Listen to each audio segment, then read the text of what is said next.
ini. Engkau bicara dalam hidup setiap kami pribadi demi pribadi. Jangan lewatkan satupun Tuhan, jangan lewatkan satupun. Taruh perkataanmu, taruh hatimu di hidup kami. Kami ingin mengakui di hadapanmu Tuhan, kalau bukan Engkau yang pegang hidup kami, pasti kami hancur dan binasa. Karena itu kami berdoa, Engkau jamin kami Tuhan, terus pegang dan jangan lepaskan dari hidup kami ini. Biar tangan-Mu tetap menopang, memegang dengan kuat Tuhan.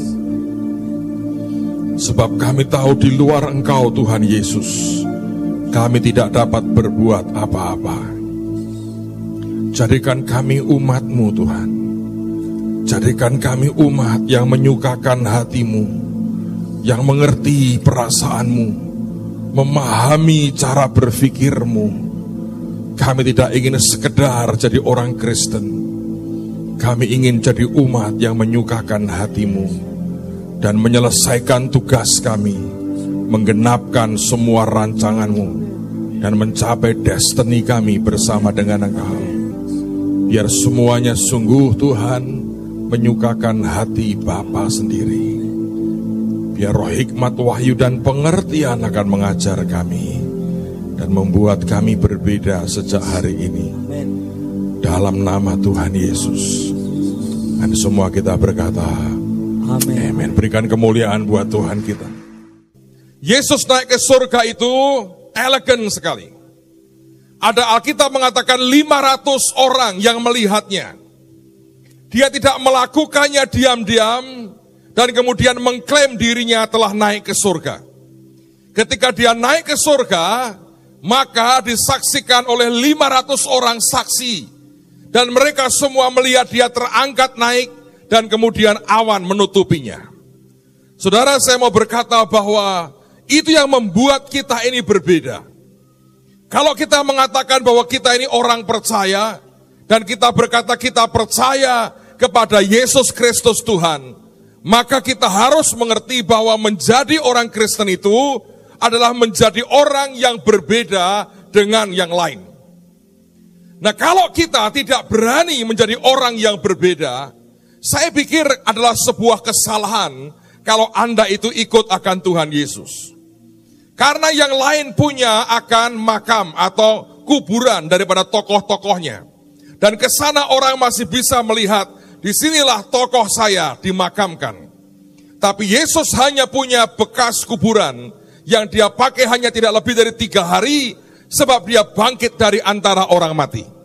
Yang lain mati dan tidak bangkit kembali, Yesus mati dan dia bangkit kembali. Dan yang ajaib adalah dengan tubuh baru, tubuh kemuliaan, dia diangkat, dia kembali ke surga, dan 500 orang menatapnya dia naik ke atas. Bukankah itu sebuah tanda yang sangat jelas, bahwa kalau kita percaya kepada pribadi yang berbeda dengan yang lain, maka seharusnya kita juga menjadi sama dengan dia, tapi beda dengan yang lain. Tapi saya mau berkata dengan jujur, menjadi berbeda dengan yang lain ternyata bukan sesuatu yang mudah. Karena begitu Anda berbeda dengan yang lain, Anda akan terasa aneh. Engkau jadi beda dengan semua yang lain, maka orang merasa bahwa ini orang-orang yang aneh. Lalu ketika sekalian semua orang mengatakan kita orang yang aneh, tanpa sadar tiba-tiba kita merasa sebagai orang yang terasing atau orang yang diasingkan oleh yang lain. Karena semua mengatakan ini orang-orang aneh sebetulnya. Makanya saya hari ini mau berkata, mari kita peringati akan kenaikan Tuhan ke surga. Dan mari kita berkata, kita punya Yesus yang berbeda, maka hidup kita juga harus berbeda. Kita tidak boleh sama dengan dunia. Dan ini sebuah pilihan dalam kehidupan kita. Nah, saya tadi berkata bahwa betapa sukarnya sebetulnya buat manusia pada umumnya untuk dia berbeda dengan yang lain. Saya beri contoh. Ketika satu hari engkau berkumpul di tengah-tengah orang yang berpesta dengan pakai jas semua. Tiba-tiba engkau sadar, engkau satu-satunya yang pakai batik, saudara. Sebagian orang mungkin akan berkata, ya so what, ini batik sendiri kok nggak nyolong kok. Tapi kalau Anda merasa, aku beda dengan yang lain. Lalu kemudian mulai hati kita, perasaan kita tidak nyaman. Karena kita merasa beda dengan yang lain. Lalu orang lain mulai melihat ke kita, dan orang mulai berkata, aneh nih orang. Semua kita pakai jas, pakai dasi, begitu rapi. Dia pakai batik sendiri, aneh. Tidak ada yang salah dengan batik itu. Tapi kemudian ketika engkau sekian waktu dikerumuni oleh orang-orang yang berbeda, tiba-tiba Anda merasa sebagai orang yang ganjil, orang yang aneh, dan bukan hanya itu sebetulnya, tiba-tiba engkau sadar, engkau seperti orang yang terasing. Mari kita buka firman Tuhan. 1 Samuel pasal yang ke-8. 1 Samuel pasal yang ke-8. Ayat yang pertama saya akan baca. Inilah perbedaan antara orang Israel dengan Musa. Nanti kita akan lihat perbedaannya. Tapi ini sebetulnya keluar dari hati banyak orang. 1 Samuel pasal yang ke-8, lihat mulai ayat yang pertama. Judulnya orang Israel menghendaki seorang raja. Setelah Samuel menjadi tua, diangkatnyalah anak-anaknya laki-laki menjadi hakim atas orang Israel. Nama anaknya yang sulung ialah Yoel, dan nama anaknya yang kedua ialah Abia. Keduanya menjadi hakim di Beersheba. Tetapi anak-anaknya itu tidak hidup seperti ayahnya. Mereka mengejar laba, menerima suap, dan memutar balikkan keadilan. Sebab itu berkumpullah semua tua-tua Israel. Mereka datang kepada Samuel di Rama dan berkata kepadanya, engkau sudah tua dan anak-anakmu tidak hidup seperti engkau. Maka angkatlah sekarang seorang raja atas kami untuk memerintah kami, perhatikan, seperti pada segala bangsa-bangsa lain. Waktu mereka berkata, berikanlah kami kepada kami seorang raja untuk memerintah kami, perkataan itu mengesalkan Samuel. Maka berdoalah Samuel kepada Tuhan.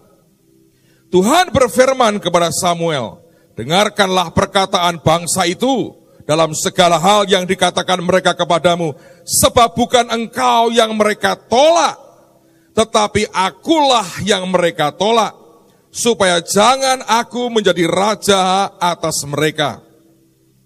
Tepat seperti yang dilakukan mereka kepadaku sejak hari aku menuntun mereka keluar dari Mesir sampai hari ini, yakni meninggalkan daku dan beribadah kepada Allah lain. Demikianlah juga dilakukan mereka kepadamu. Oleh sebab itu dengarkanlah permintaan mereka. Hanya peringatkanlah mereka dengan sungguh-sungguh dan beritahukanlah kepada mereka apa yang menjadi hak raja yang akan memerintah mereka. Dan Samuel menyampaikan segala firman Tuhan kepada bangsa itu yang meminta seorang raja kepadanya. Katanya, inilah yang menjadi hak raja yang akan memerintah kamu itu. Anak-anakmu laki-laki akan diambilnya dan dipekerjakannya pada keretanya dan pada kudanya. Dan mereka akan berlari di depan keretanya. Dan ia akan menjadikan mereka kepala pasukan 1.000 dan kepala pasukan 50. Mereka akan membajak ladangnya dan mengerjakan penuaian baginya. Senjata-senjatanya dan perkakas keretanya akan dibuat mereka. Anak-anakmu perempuan akan diambilnya sebagai juru campur rempah-rempah, juru masak dan juru makanan. Selanjutnya dari ladangmu, kebun anggurmu, dan kebun zaitunmu akan diambil yang paling baik, dan diberikannya kepada pegawai-pegawainya. Dari gandummu dan dari hasil kebun anggurmu akan diambil 1/10, dan akan diberikannya kepada pegawai-pegawai istananya, dan kepada pegawai-pegawainya yang lain.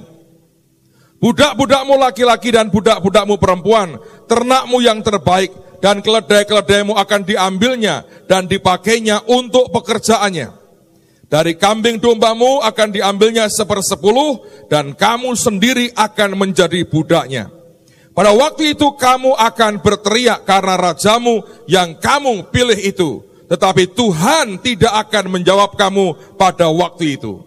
Tetapi bangsa itu menolak mendengarkan perkataan Samuel dan mereka berkata, tidak, harus ada raja di atas kami. Maka kami pun akan sama seperti segala bangsa-bangsa lain. Raja kami akan menghakimi kami dan memimpin kami dalam perang. Samuel mendengar segala perkataan bangsa itu dan menyampaikannya kepada Tuhan. Tuhan berfirman kepada Samuel, dengarkanlah permintaan mereka dan angkatlah seorang raja bagi mereka. Kemudian berkatalah Samuel kepada orang-orang Israel itu, pergilah masing-masing ke kotanya. Saudara sekalian, setiap kita sebetulnya Tuhan desain sangat khusus. Dan sedemikian khusus, maka kekhususan itu sebenarnya sekaligus merupakan kekuatan kita yang luar biasa. Orang Israel didesain khusus oleh Tuhan, bahwa Tuhanlah yang menjadi raja mereka. Tapi hari itu, mereka memang punya alasan secara logika manusia kelihatannya oke. Yang berkata bahwa anak-anaknya Samuel tidak seperti bapaknya, mengejar laba, terima akan suap, dan memutarbalikkan keadaan. Lalu mereka berkata, anak-anakmu tidak mungkin jadi pemimpin kami, karena itu angkatlah seorang raja. Saudara, dari zaman ke zaman, dari hakim yang pertama, sampai dengan hakim yang terakhir Samuel, tidak pernah orang Israel memikirkan yang namanya suksesi, siapa pengganti hakimnya. Begitu hakim itu mati, nanti Tuhan yang membangkitkan seorang hakim untuk orang Israel. Karena Tuhanlah raja mereka. Dan itu sebuah kekuatan yang luar biasa. Namun itu yang membuat mereka berbeda dengan yang lain. Dan menjadi berbeda, seringkali sebetulnya beratnya luar biasa. Mempertahankan perbedaan yang ada pada kita tidak sama dengan dunia ataupun yang lain. Ternyata bukan hal yang mudah. Setan juga mengerti, kalau apapun yang membuat kita berbeda, bisa dinetralisir, bisa dipotong, bisa dipangkas, dan kita dibuat sama seperti yang lain. Maka sebetulnya kekuatan kita sudah digerogoti dan tinggal tunggu waktu Anda akan hancur. Saya tidak ingin menyebut nama, tapi satu di antaranya saya sebut nama tidak masalah. Tapi contoh yang pertama ini, dan Tuhan tahu hati saya tidak sedang menghakimi siapapun, tapi ini sebuah observasi dalam kehidupan saya. Saya bersyukur saya ini hidup di zaman di mana di dunia ini hidup juga orang-orang besar, orang-orang yang punya pengaruh besar dalam kekristenan dan dunia ini. Dan sebagian besar dari mereka saya pernah bertemu secara pribadi. Dan saya menikmati itu, dan saya belajar banyak dari mereka. Saya pernah ketemu dan didoakan oleh almarhum Kenneth Hagin beberapa saat sebelum dia dipanggil pulang ke rumah Bapa. Robert, saya datang ke rumah beliau di California, saya didoakan secara pribadi dan dia minta saya mendoakan dia. Sekian menit dengan hamba Tuhan ini sangat memberkati hidup saya. Saya ketemu dengan Dr. Cho secara pribadi di kantornya. Dan saya bersyukur saya bisa sharing, saya bisa bicara sambil mengucapkan terima kasih untuk apa yang telah dia kerjakan tanpa dia tahu mengubah banyak kehidupan saya. Kalau Anda bisa cari buku Dimensi Keempat atau The Fourth Dimension, itu arti buku yang mengubah hidup saya. Pengertian soal iman dan bagaimana percaya dengan hal yang besar saya dapatkan dari tulisan beliau. Well, anyway, satu di antaranya adalah orang yang saya tidak berkata saya kenal secara pribadi, tapi saya pernah didoakan dia berkali-kali. Dan selama hidupnya, dan sekarang masih hidup, saya berkata, dia punya impact begitu besar dalam hidup saya. Mengenalkan saya akan Holy Spirit, akan Roh Kudus dengan sangat bagus, dengan begitu gamblang. Dan sejujurnya itu mengubah warna gereja ini ketika saya sempat beberapa tahun mendekat ke arah pelayanannya. Saudara, hamba Tuhan ini adalah orang yang termasuk saya paling hormati. Dan sekali lagi Tuhan mengerti akan hati saya. Ini bukan untuk menghakimi satu orang, tapi saya sedang diajari Tuhan beberapa hal. Dia punya keistimewaan yang orang lain tidak punya. Kalau dia KKR di zaman-zaman itu di tahun 90-an, saudara. Orang kalau kebaktian itu antri, kebaktian malam hari dari pagi, malam sebelumnya. Orang sudah camping di depan pintu kebaktian. Saya terus terang melihat itu, saya kagum, saya bilang Tuhan, ini loh baru ini kerajaan surga.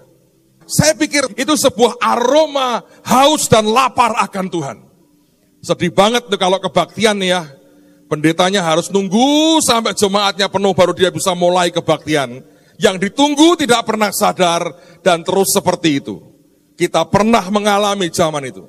Kita persekutuan doa, kan kita pakai gedung pemuda, tahun itu masih ada, sekarang sudah dibongkar dari Aztek. Kita kebaktian jam 6, katanya kebaktian, paling cepat 6:30 baru kita mulai. Karena 6:30 baru lumayan orang yang datang. Dan itu terjadi bertahun-tahun. Dan saya sejujurnya kayak itu merobek hati saya tiap kali kebaktian minggu sore seperti itu persekutuannya. Saya berkata ini sungguh-sungguh tidak wajar sebetulnya. Nah anyway, orang ini dipakai Tuhan, hamba Tuhan ini dipakai Tuhan dengan cara yang sangat unik sekali. Ketika dia khotbah, ketika dia ngajar, dia adalah one of the best teacher yang pernah saya dengar. Dia ngomong dengan begitu bagus, dia begitu dalam kupas Alkitab, saya menggemarinya ketika dia menyampaikan akan teachingnya. Dan kemudian saya perhatikan ketika dia mulai mendoakan orang sakit, ajaib sekali. Tiap kali itu bisa puluhan kursi roda kosong. Oleh karena Tuhan menjamah hidupnya. Dan orang-orang ini disembuhkan Tuhan luar biasa. Dan saya perhatikan, selalu ada yang aneh yang dia lakukan. Yang tidak ada hamba Tuhan lain melakukannya. Dia bisa mendoakan pengurapan. Dia bisa lepas jasnya. Dia bisa lemparkan ke orang. Itu kayak disambar puting beliung, saudara. Dia bisa suruh Anda berdiri. Dia tunjuk, dia tiup satu row, satu bangku itu, satu klub. Itu bisa rubuh semua. Karena kuasa Tuhan. Dia termasuk orang yang saya perhatikan. Orang dipanggil dia, dikebasin tangannya, ditiup. Orang bisa keplanting sekian meter. Saya lihat, saya ngalami sendiri. Dan itu yang membuat dia berbeda. Tapi satu hari, saudara. Ini faktanya. Mulailah di negaranya orang-orang meributkan soal dia. Serangannya secara teologis mengerikan sekali. Diomongin ini sesat, ini setan, ini bukan Tuhan, ini cuman show, ini kayak Hollywood, ini bukan hamba ini. Saya lihat itu serangannya, saya baca di media, dihantam bertubi-tubi. Dan rupanya beliau goyang, saudara. Sampai kemudian datang kepada hamba Tuhan dan berkata apa yang harus aku buat. Lalu orang-orang ini memberikan nasihat yang baik. Sudahlah, doakan saja orang sakit. Kamu gak usah ngebut-ngebut atau ngelemparin jasmu. Gak usah niup-niup. Kamu doakan saja orang sakit. Bagus kan nasihatnya? Bagus. Tapi sejujurnya, saya melihat sesuatu yang berubah sejak itu. Sebab ternyata ini bukan sekedar urusan niup, urusan ngelempar jaket, ngelempar jas, bukan. Itu sebuah keunikan yang Tuhan berikan dalam hidupnya. Dan disitulah Roh Kudus hanya lewat dia sebetulnya pada waktu itu. Bisa mengekspresikan sesuatu yang berbeda. Alkitab mengatakan bahwa kasih setia Tuhan selalu baru setiap pagi. Ingat gak sih ayat itu? Artinya dia Tuhan yang kreatif.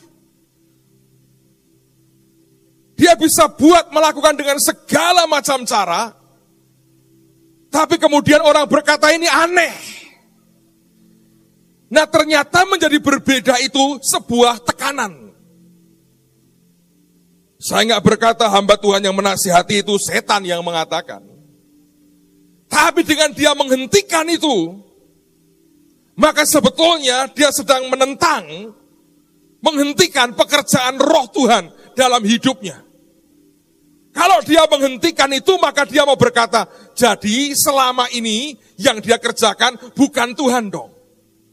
Itu manusianya. Dengan dia mengiyakan seperti itu, dia mau berkata Roh Kudus, ternyata bukan elu, gua. Nah kalau Anda kenal roh Tuhan secara pribadi, saudara akan mengerti loh.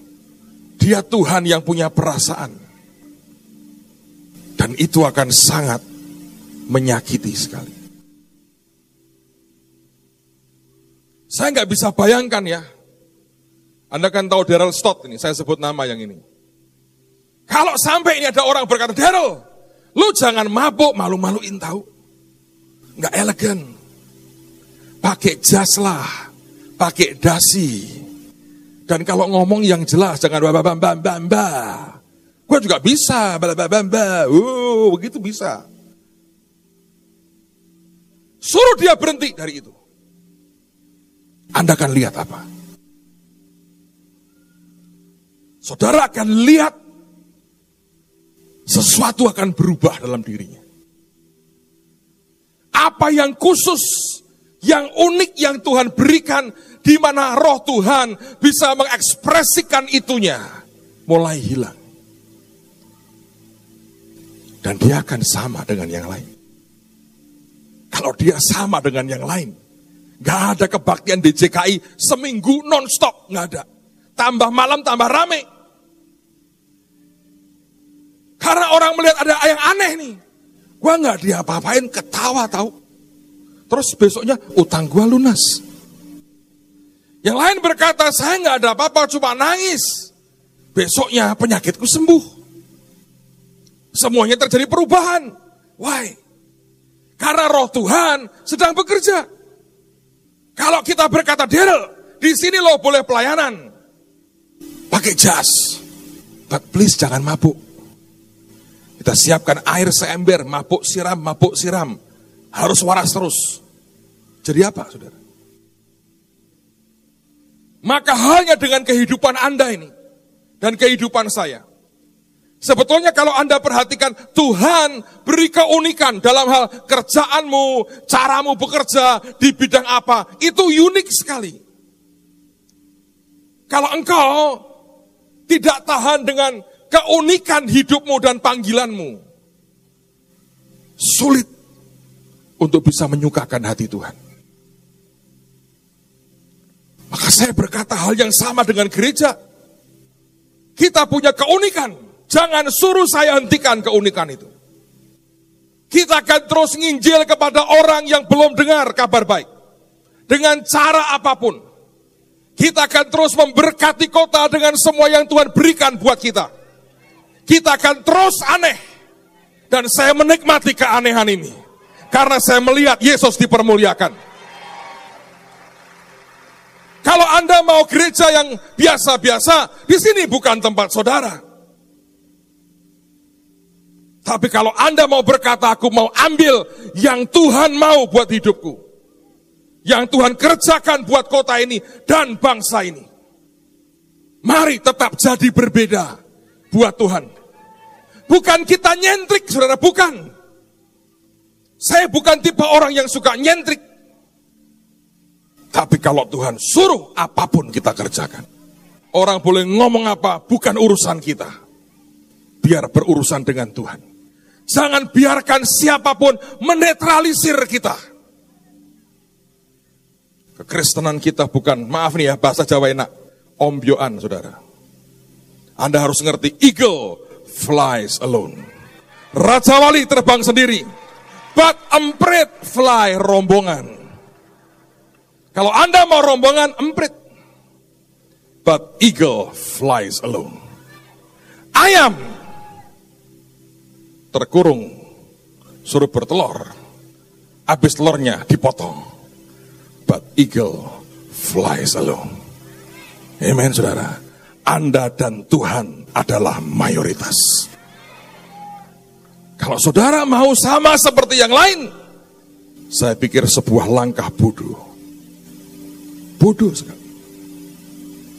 Tapi kita punya panggilan dan calling yang berbeda. Waktu mereka berkata, beri kami raja supaya kami sama seperti bangsa lain. Seperti yang saya tadi ceritakan, tanpa mereka sadari, di depan Tuhan itu mereka menolak Tuhan sendiri. Saya pikir kita tidak akan pernah mau menolak Tuhan, saudara. Biar dia mau, dan apa yang dia mau jadi dalam kehidupan kita. Menurut saya sama dengan kalau John Havans ini saudara suruh berhenti ngomong soal duit, dan Anda suruh dia seminar tentang tarian dan pujian. Saya nggak bayangin. Karena itu saya berkata, kalau ada orang berkata, kamu kok aneh? Memang kita aneh. Sama dong dengan yang lain, no way. Bukan calling kita. Musa lebih cerdas. Coba lihat firman Tuhan. Keluaran pasal 33. Keluaran pasal yang ke-33. Kalau Anda ketemu Keluaran pasal 33, lihat pada ayat yang ke-15 dan ayat yang ke-16.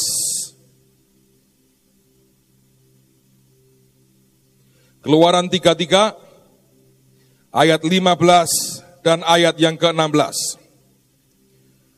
Pada waktu itu Tuhan sebetulnya sudah tidak mau lagi mimpin orang Israel. Dan dia berkata, aku suruh malaikat mimpin kamu, aku tetap beri tanah Kanaan, semua bangsa di sana akan aku halau. Engkau tetap terima tanah dengan susu dan madu yang limpah. Tapi ini perkataan Musa. Dia bukan orang yang sekedar mendapatkan sesuatu di daging dan merasa sudah puas dengan itu. Ayat 15. Berkatalah Musa kepadanya, jika engkau sendiri tidak membimbing kami, janganlah suruh kami berangkat dari sini. Dari manakah gerangan akan diketahui bahwa aku telah mendapat kasih karunia di hadapanmu, yakni aku dengan umatmu ini.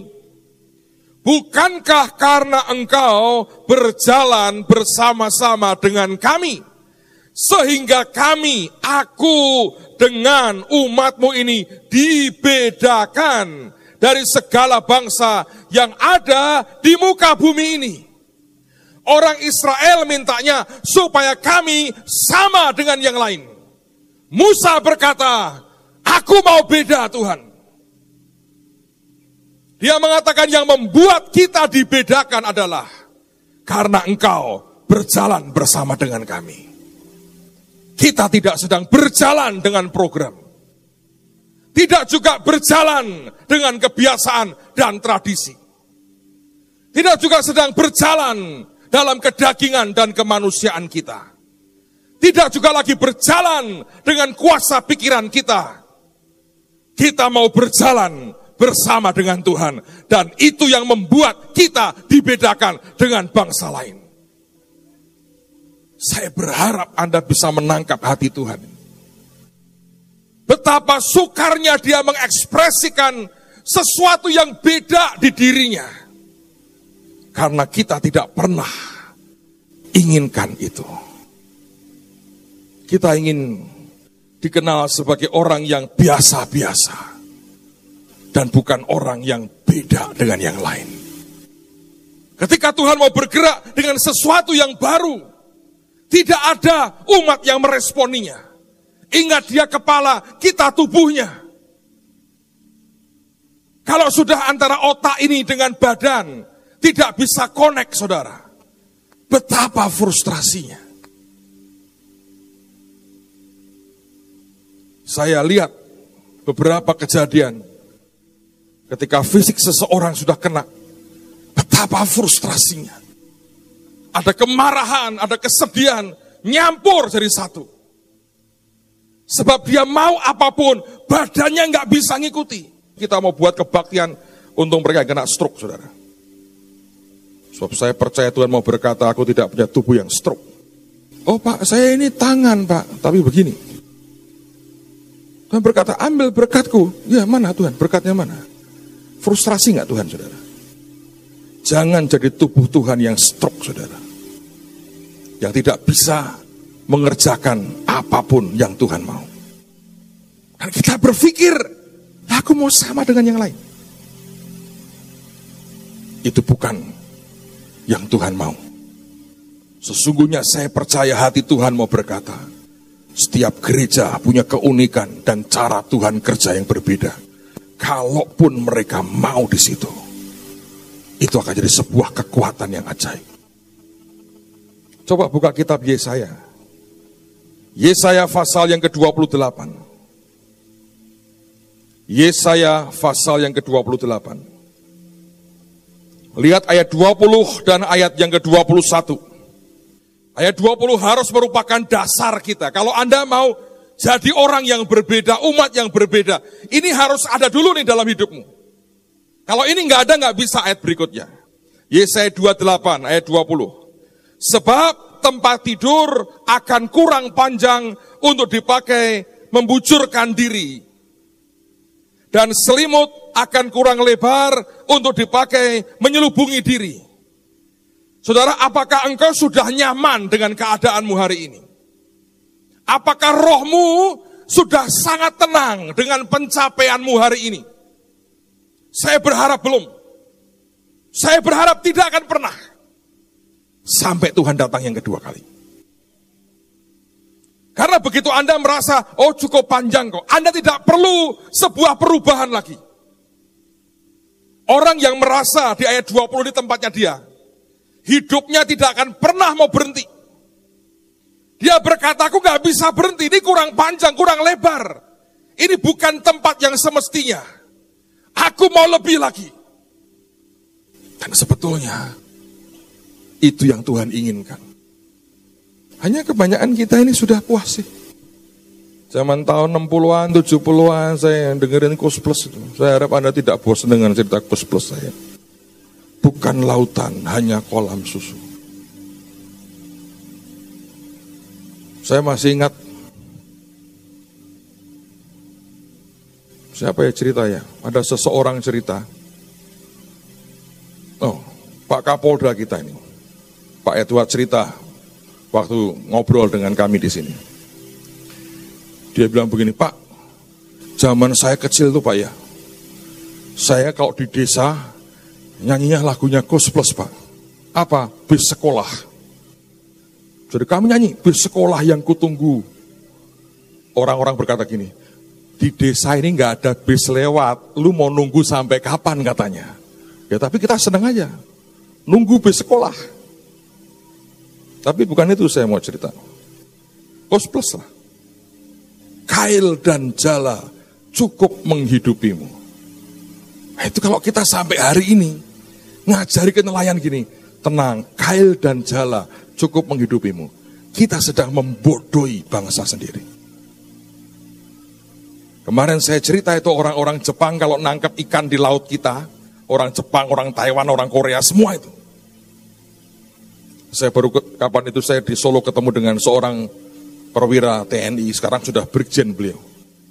Dia berkata, Pak, saya pernah ditugaskan di Indonesia Timur. Di radar kami itu kalau malam titik merah semua banyak. Itu apa Pak? Kapal. Dan semua kapal asing nangkep ikan di laut kita. Dan kemarin ada teman yang pernah lihat sendiri prosesnya. Itu sekian banyak kapal ngumpul. Dan mereka pakai lampu yang kuatnya luar biasa. Terus mereka buat saluran, jalur sonar, saudara. Jadi ikan itu ditarik dan digiring dengan sonar. Kalau dia sampai melewati sonarnya itu kesakitan, dia balik lagi ke tengah. Itu ya mungkin ribuan, puluhan ribu ikan gede-gede, kecil-kecil, semua datang disedot. Datang ke mereka nih. Begitu diambil, tinggal diambil, diangkat jala gede mereka, wup, diambil. Masukkan di kapal, proses langsung, nanti mereka mendarat sekian hari kemudian, di negara mereka masing-masing, keluarnya sudah kalengan sarden. Sedang kita bangsa yang bukan lautan, hanya kolam susu. Kail dan jala cukup menghidupimu. Nyunyuti lemah sama golek cacing. Entuk siji uget-uget enak gitu . Terus dikan cekrek gitu. Uget. Lucu ya Pak ya, mancing neng kretek berok gini. Dan Anda puas dengan itu. Apakah tempat tidurmu masih membuat engkau nyaman? Dan selimutmu membuat engkau nyaman hari ini? Kalau itu masih membuat engkau nyaman, Anda sedang berhenti. Sementara umur bertambah tapi engkau berhenti. Pencapaianmu semuanya berhenti. Dan kita akan, menurut saya, kalau Anda masih bisa sebetulnya meraih yang terbaik buat Tuhan, engkau hentikan potensimu. Dan engkau berkata, ini aku sudah hebat, cukuplah sampai di sini. Orang lain juga lebih susah dari saya. Engkau sedang membunuh sebuah potensi besar dalam hidupmu.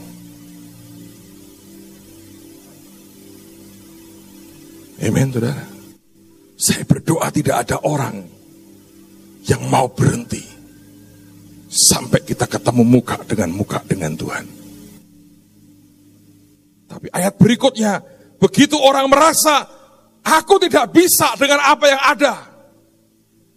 Lalu kemudian ini yang terjadi, ayat berikutnya. Sebab Tuhan akan bangkit seperti di gunung Perasim. Ia akan mengamuk seperti di lembah dekat Gibeon untuk melakukan perbuatannya. Tapi yang gak enak dikatakan berikutnya. Ganjil perbuatannya itu. Tahu ganjil? Aneh. Makanya orang berkata gini, daripada yang aneh-aneh Pak, selimut ini aja cukup buat saya.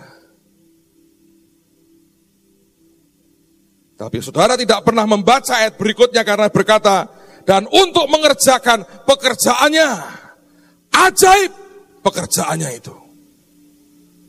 Semua yang peculiar, yang berbeda, itu punya keajaiban. Dan seringkali kita memilih jadi orang biasa-biasa. Ayat berikutnya. Oleh sebab itu janganlah kamu mencemooh.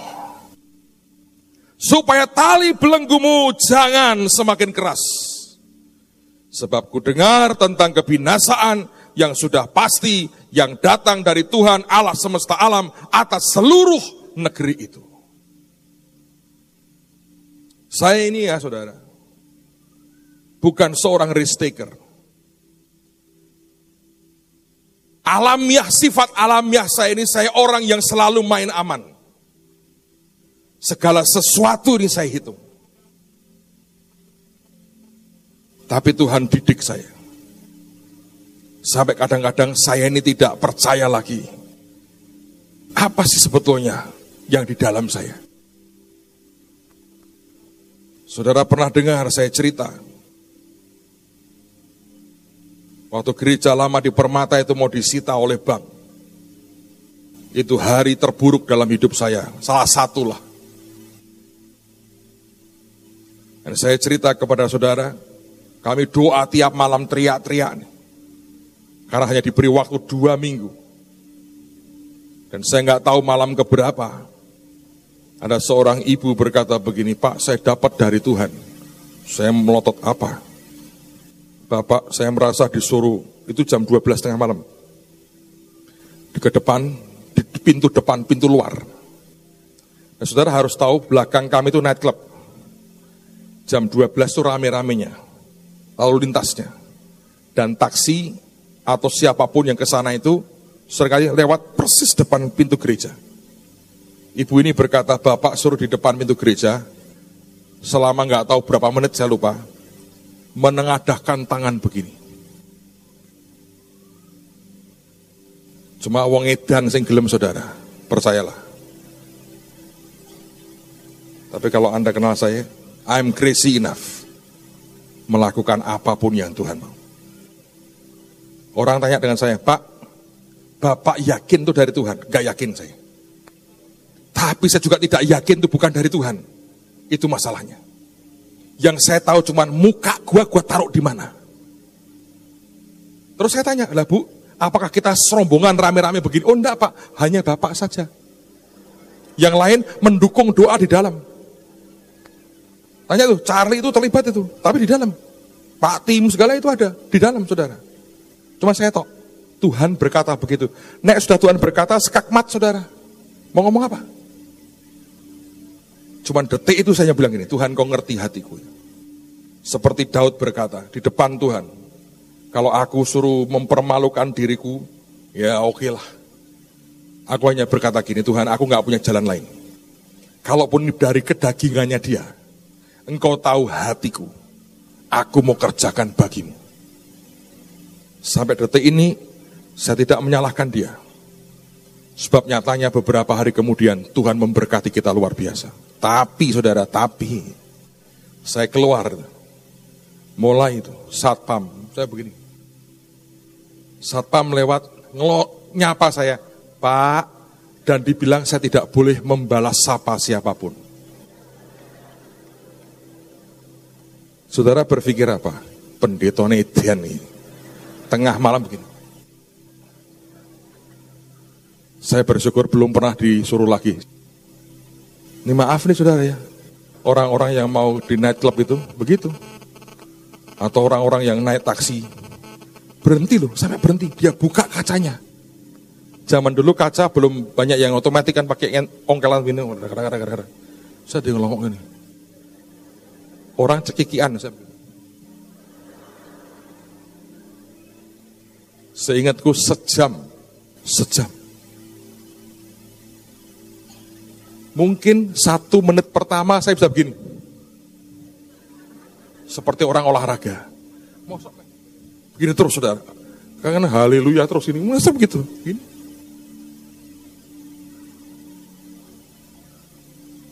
Oh Pak, gak usah begitu dong. Dengan Tuhan kita harus muncul terhormat. Seperti orang-orang terhormat. Nah, terus gereja mau disita? Datang ke bank lain, utang dengan terhormat dengan bank lain. Kalau itu terjadi, tidak ada kita sebagaimana kita ada hari ini. Paling tidak saya belajar rendah hati. Paling tidak saya mau berkata, Tuhan, aku memang tidak punya apa-apa. Tapi aku taruh semua hari itu. Harga diri, semuanya aku taruh di situ. Dan saya yakin Tuhan menghargai semua pengorbanan kita. Kalaupun ibu itu tidak dapat dari Tuhan, minimal Tuhan terenyuh lihat saya, mesake tenan. Berkati. Minimal menurut saya. Daripada Anda ini sombong-sombongan. Dan Tuhan berkata, lanjutkan, malah panjang saudara. Semua yang khusus, yang unik, jangan dibuang.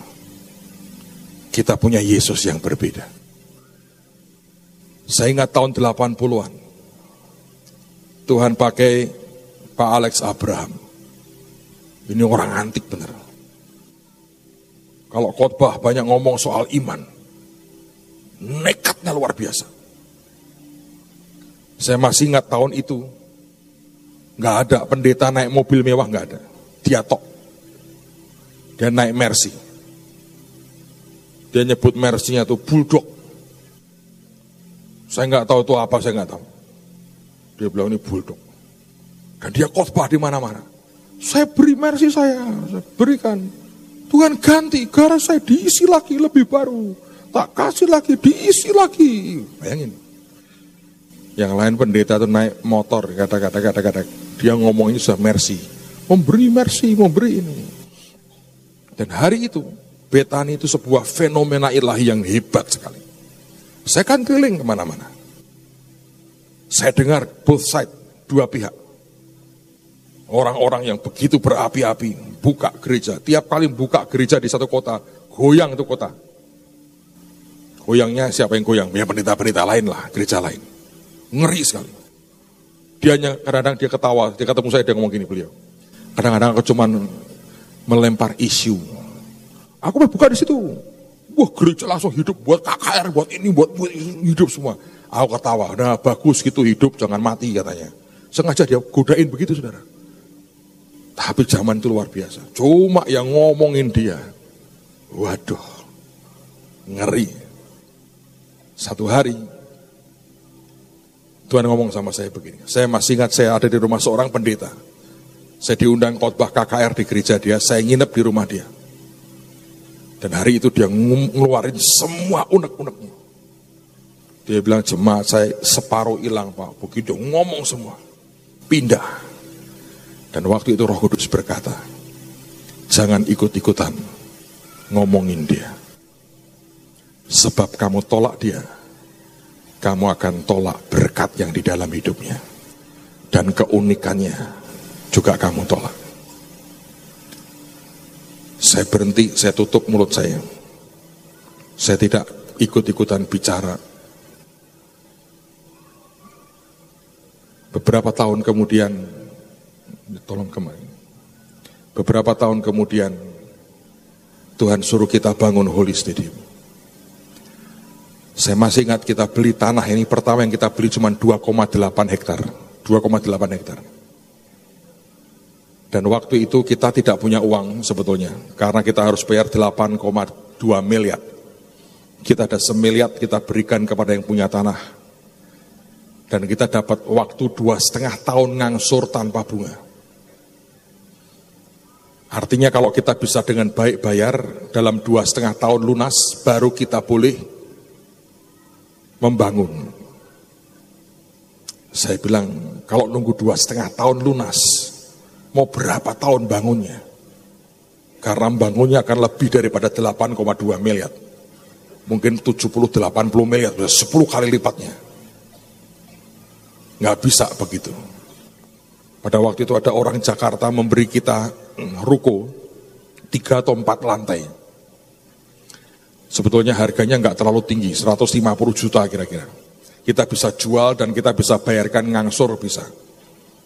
Tapi hari itu kami memutuskan untuk mempersembahkan akan tempat itu sebagai taburan. Dan saya masih ingat saudara, saya diundang Pak Alex khotbah di persekutuan dia di Jakarta, karena beliau pada waktu itu mau bangun menara Jakarta. Dan Tuhan berkata, berikan untuk persembahkan ke hambaku itu. Saya nggak tahu apa yang terjadi, begitu kami memutuskan. Di hari yang sama, satu orang memberi 2 sertifikat tanahnya ke kita. Disuruh Tuhan untuk mulai nabur buat kita lunasi akan tempat ini. Saya terbang ke Jakarta, satu orang ibu tungguin saya di lobi hotel. Dia bilang, Pak, 2 minggu Tuhan kejar hati saya nggak bisa tidur. Saya bilang, kenapa? Dia keluarkan sertifikat tanah. Tuhan mau saya berikan ini untuk gereja Bapak. Padahal belum ada banyak orang tahu kita lagi mau bangun Holy. Dan ibu ini berikan, dan saya lihat NCOP-nya 1 miliar, tanah itu 1 miliar di Kelapa II di Jakarta. Langsung dalam waktu beberapa hari laku dibeli orang. Tempatnya bagus, 1 miliar kita dapat. Dan saya belum serahkan itu sertifikat ke Pak Alex. Malam harinya saya khotbah dan saya cerita. Dan saya bilang di mimbar, saya bilang, Pak Alex, nanti aku mau serahkan ini. Pak Alex berkata, tahan dulu, nanti setelah kamu selesai khotbah, baru boleh kamu serahkan. Saya masih ingat selesai saya khotbah, dia berdiri, dia undang saya serahkan sertifikatnya. Dan Pak Alex terus terang berkata, selama aku pelayanan, belum pernah ada pendeta gereja lain memberkati aku seperti ini. Kebanyakan pendeta datang kepadaku minta bantuan keuangan. Ini ada pendeta ini, aneh nih pendeta ini katanya. Malah memberkati, bukan orang Betani memberkati aku. Nah waktu itu orang-orang intinya Pak Alex dekat dengan beliau di Jakarta. Saya serahkan, dia berkata begini, aku mau urapi kamu. Dia ambil minyak, terus banyak sekali. Dan dia berkata begini, aku ini diberi karunia Tuhan, bangun gereja besar dengan jemaat yang banyak. Tuhan berkata, suruh berikan ke kamu. Jadi tangan saya diurapi dengan minyak, saudara. Dan dia berkata pada saya, aku bangun nginden 12 tahun. Aku berdoa, kamu tidak lebih dari 4 tahun selesai. Saya mau berkata buat saudara, Tuhan membuktikan, tepat dalam waktu 4 tahun, kita resmikan Holy Stadium. Selesai semua dalam 4 tahun. Dan saya masih ingat guyonan dari orang-orang beliau di Jakarta. Selesai dia doakan saya, urapi saya seperti itu, mereka datangin saya.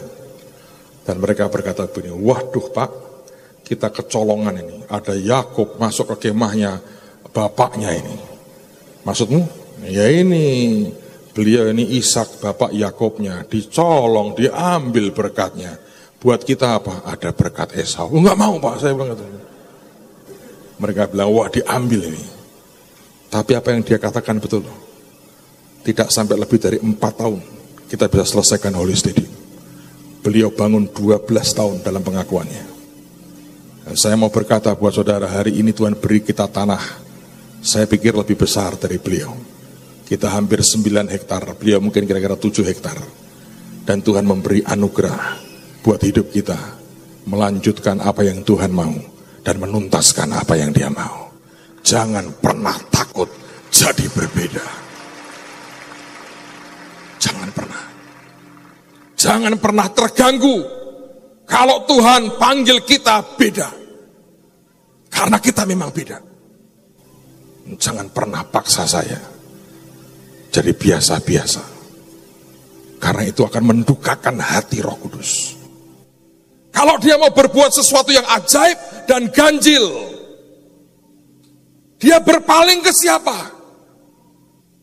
Kalau tidak ada lagi alat yang bisa dia pakai untuk menyatakan sesuatu yang berbeda, dengan membawa dampak yang berbeda, dia harus berpaling ke siapa?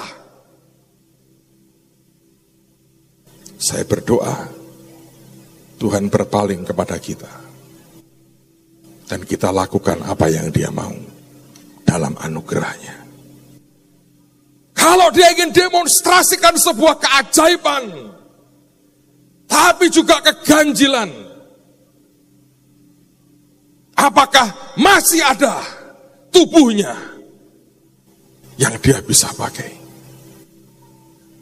Jangan-jangan tiba-tiba kita ini sudah tidak mau lagi melakukan apa yang dia mau. Saya teringat cerita tentang Simpson. Dia berbeda. Sejak lahir rambutnya tidak pernah kena pisau, tidak pernah dipotong. Saya nggak tahu sepanjang apa rambutnya. Saya yakin dia tampil aneh. Mungkin disanggul. Ya, mau diapain lagi? Kalau Anda panjangkan rambutmu terus, tidak pernah kena pisau cukur, aneh. Keanehan itulah yang membuat sebuah kekuatan disalurkan. Kata Simpson artinya seperti matahari. Ada cahaya, ada terang, ada panas yang luar biasa. Dan kemudian datanglah Delila. Nama Delila artinya lemah atau membuat jadi turun.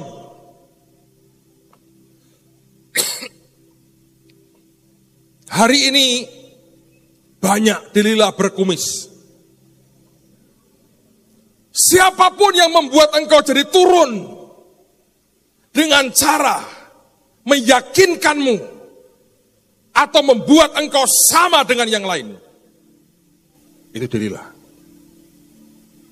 Nah kalau laki Pak, delalah namanya. Saya sebut itu. Bisa brewon, bisa kumisan, bisa segala macam. Tidak harus Anda pikirkan, oh Delila itu perempuan. Enggak. Siapapun yang membuat engkau lemah atau engkau turun, nah apa yang dia buat? Dia merayu, dia merengek, supaya Simpson tunjukkan di mana kekuatannya. Dan begitu dia ngaku, dia berkata gini, Simpson, sekarang itu ada gaya baru, army look, potong cepak kayak tentara. Kamu kan gagah, mosok kondenan gitu kan rodok lucu. Potonglah. Kira-kira begitu. Simpson, ada gel terbaru, bisa membuat rambut menjabrik, seperti menentang Tuhan begitu. Dan dia berpikir mungkin, iya ya daripada sanggulan, rol-rolan tiap hari, keramas ngentak lerak dan obat keramas yang lain, ini kan asik. Dan dia dipotong. Dia sama seperti yang lain. Begitu dia sama seperti yang lain, profesi terakhirnya adalah pelawak, saudara. Dengan segala hormat kepada para pelawak. Tapi seorang hakim yang perkasa runtuh. Ayat terakhir, Wahyu pasal yang ketiga. Wah, ada orang berkata, Pak, ini kan hari kenaikan Tuhan Yesus, kenapa korbannya enggak kenaikan Tuhan Yesus? Karena kita beda.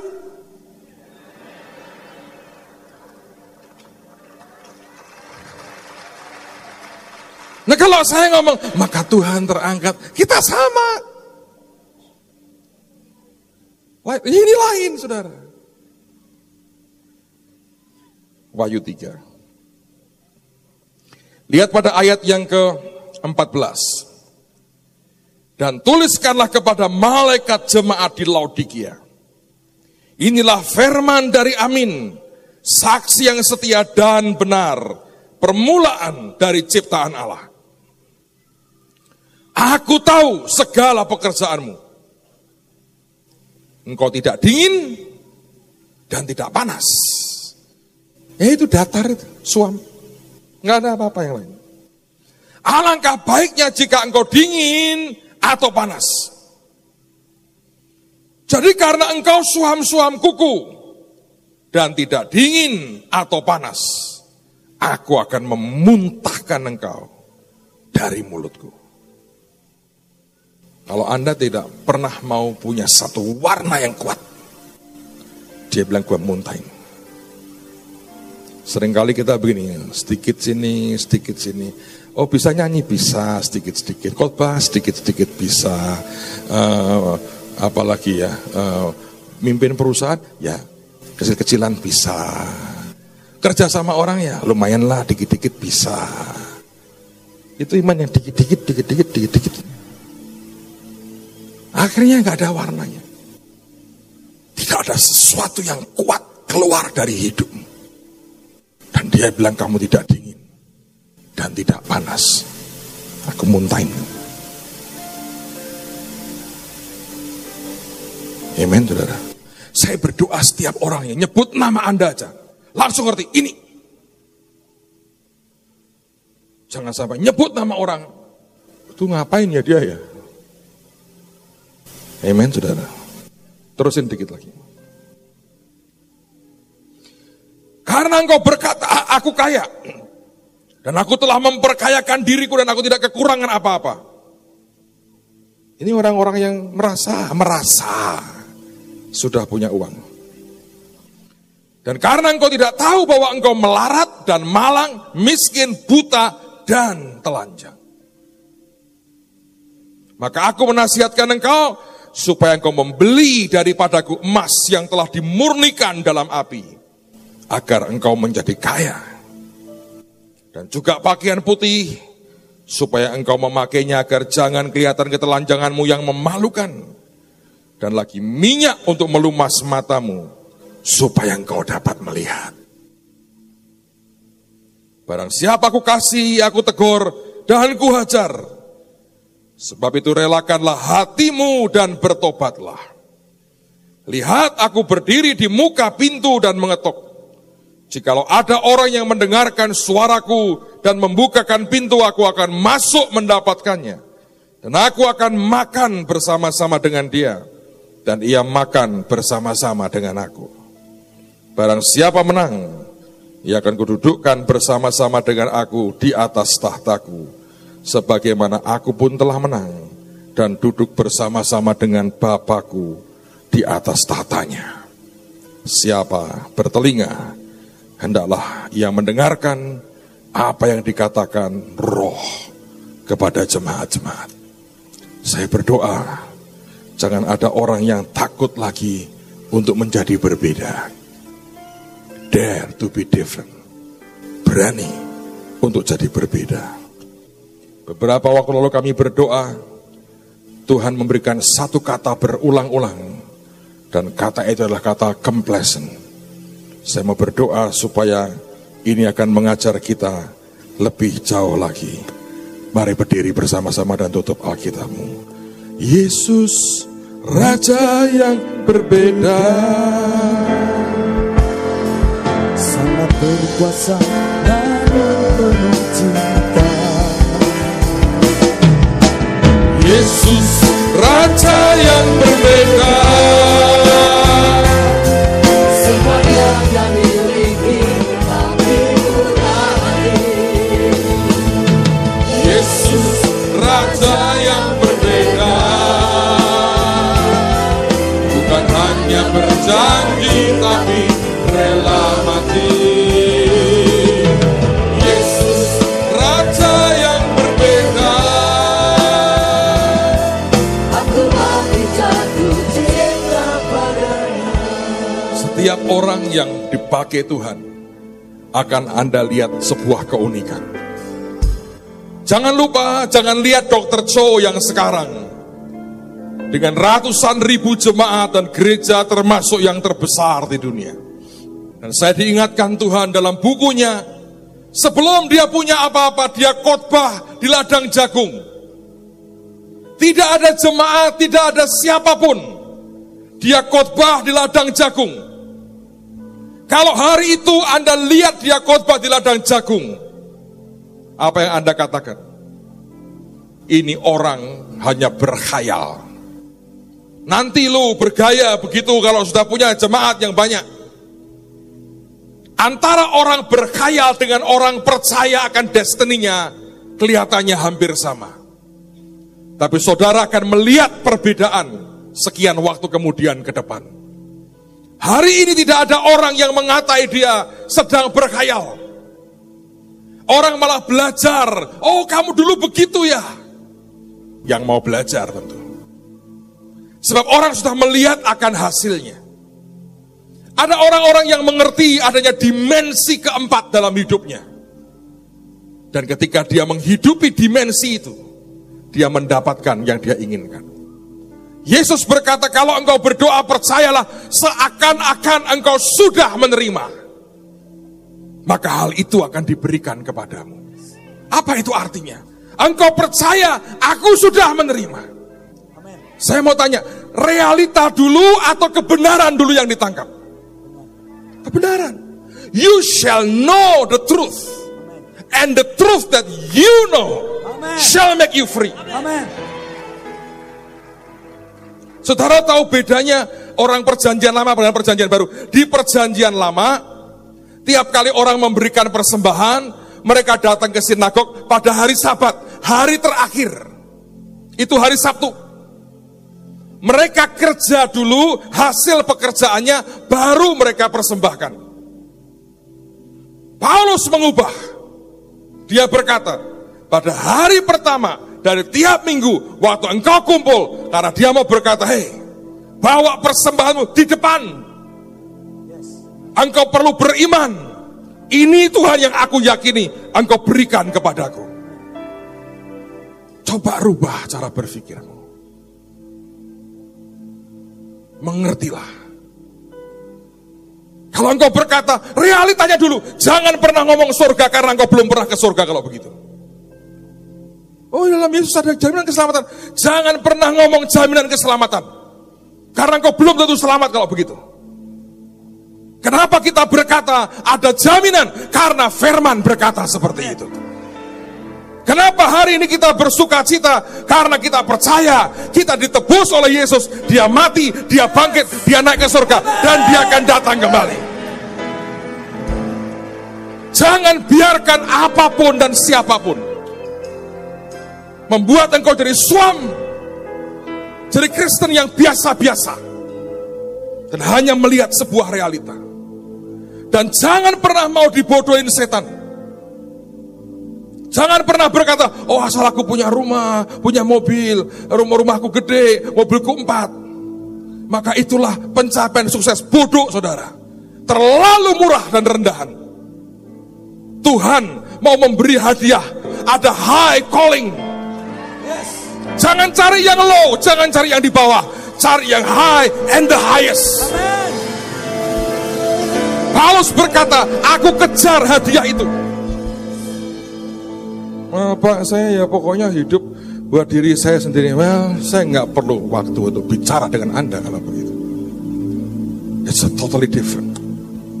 Sebab Paulus mau berkata, aku melupakannya di belakang, berlari, I press toward, aku maju, aku tekan terus, desak ke depan, untuk aku mendapatkan hadiah, yaitu high calling.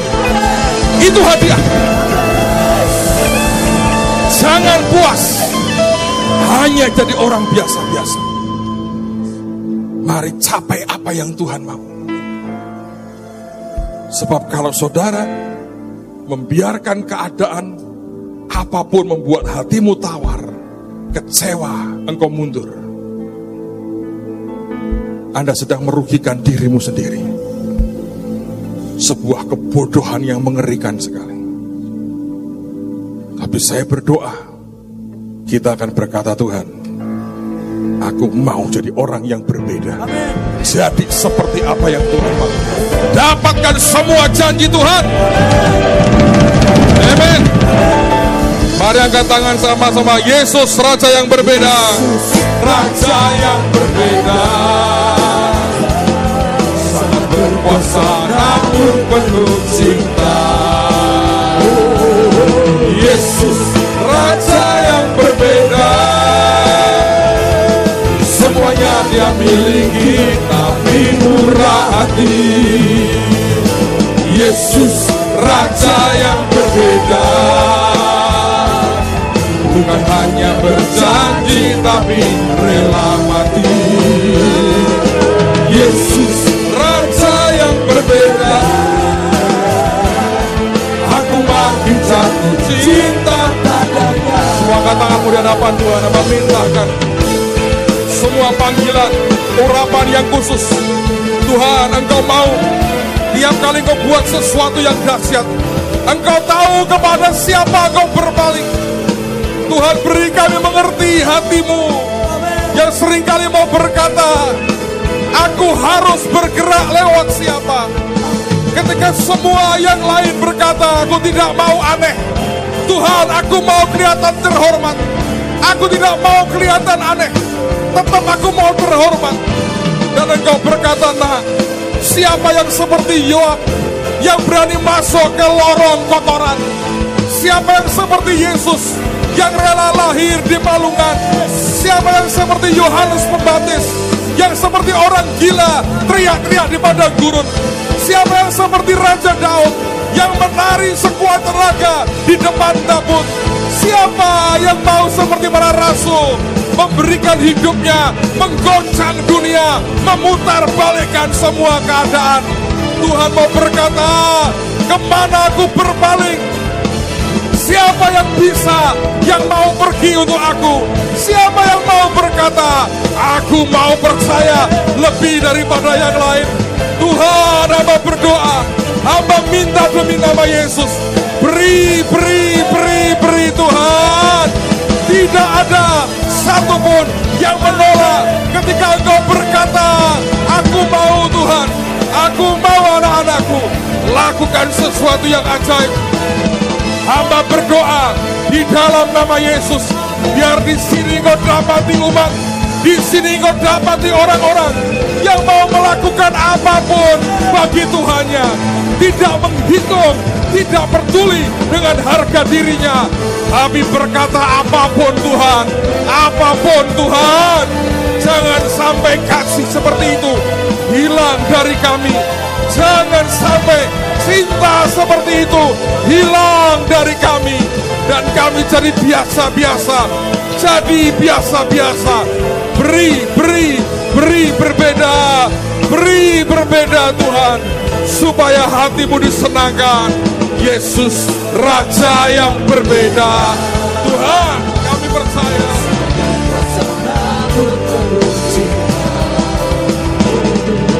Yesus Raja yang berbeda. Ya Tuhan, ya Tuhan, semuanya Dia miliki, tapi murah hati. Oh God, Yesus Raja yang berbeda. bukan hanya berjanji, tapi rela mati. Yesus Raja yang berbeda. Aku makin jatuh cinta padanya. Aku makin jatuh cinta. Aku makin jatuh cinta padanya. Ya Tuhan, ya Tuhan, Aku makin jatuh cinta padanya. makin jatuh cinta. Aku makin jatuh